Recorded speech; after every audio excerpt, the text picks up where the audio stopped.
capitalist usages.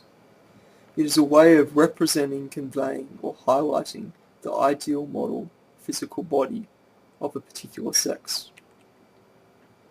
Objectification is generally biased towards the body given directly for the formation of a new child, rather than that which is most often given indirectly via the protection of and provision for this body. The objectification of males by females is not exclusively performed for purposes of sexual intercourse, but may be for the facilitation of circumstances conducive to the provision of their offspring. It may be used in conjunction with a beauty product for the purposes of selling the product, by either creating a need, demand, to look desirable, or by demonstrating how the product being sold can achieve this. It may be used to gain the attention of the opposite sex for the purposes of advertising a product or service. The noticeable, though brief, distraction and objectification-based advertisement creates in the opposite sex may demonstrate the importance of the need to look unquestionably desirable to maintain their full attention, who do not appear to be very faithful at all, and are not certainly with all these advertisements around, and so further the argument for purchasing the product.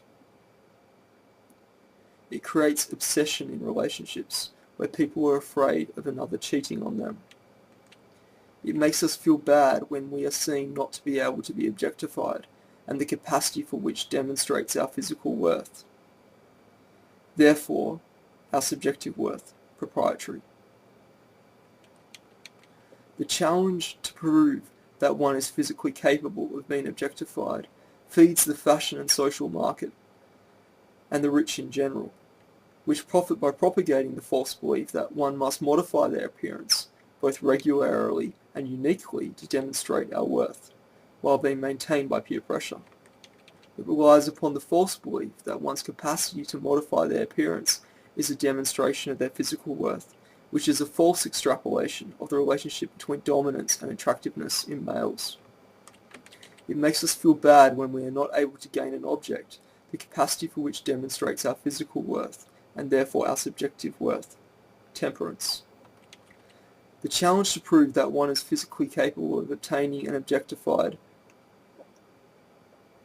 person feeds the sports, social, and imaginary relationship market, which profit by propagating the false belief that one must obtain objects to demonstrate our worth, while being maintained by peer pressure.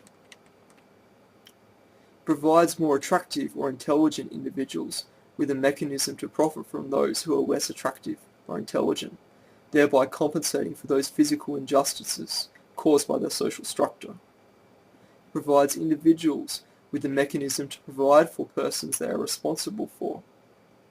Those with a responsibility are more likely to become involved in primary objectification.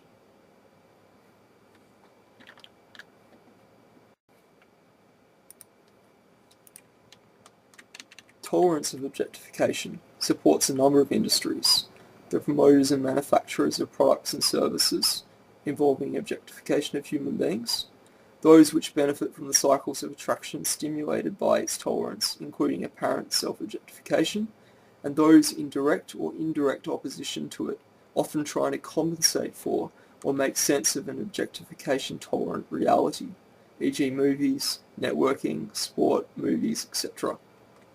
Management of objectification makes the world as we know it go around. Objectification is the ultimate drug, having both a biological and a psychological basis.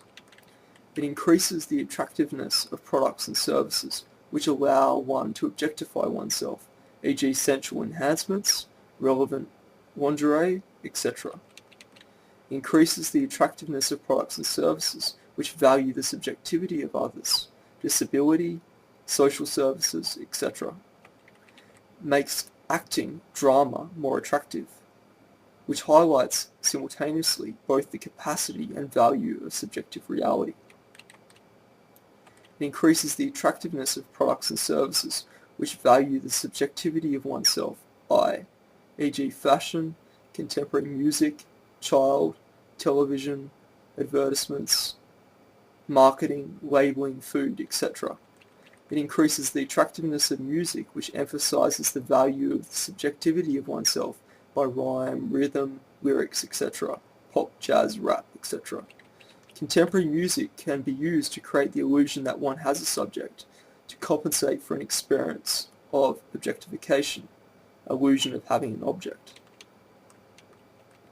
Rather than focusing on the subjectivity of others, we are encouraged to focus on the subjectivity of selves, leading to our objectification of others.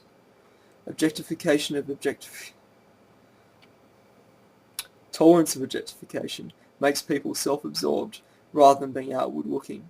We become inward-looking. Tolerance of objectification encourages an attitude where everything is for them and should be used for them alone. Provides corporations, partnerships, and sole traders without any creativity of their own a means of income. Objectification may involve the exploitation of one's body for commercial gain. Objectification may be used in advertising an article to make you have to read the article they are talking about concerning the person being objectified, to break the illusion of the objectification.